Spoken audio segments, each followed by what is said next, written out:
So, irara natin yung ating school schedule. Then, so we have the course name. So, let's say BSIT. Din sa room is 10. So, meron tayong other features na dinagdag, which is yung seating number, let's say 2. Then, ang phone number is 3, 5, 7, and 9. So, ang ating is 1 day.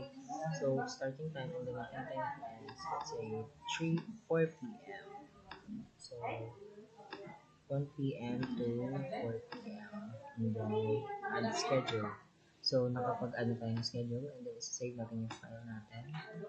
So, let's say, make ang pangalan ng ating file. Then, click save. Then, okay.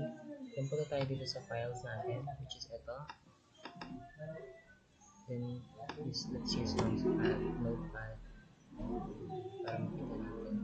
So, as you can see, nakalagay yung course, room, sitting, phone, day, start, and the end time. So,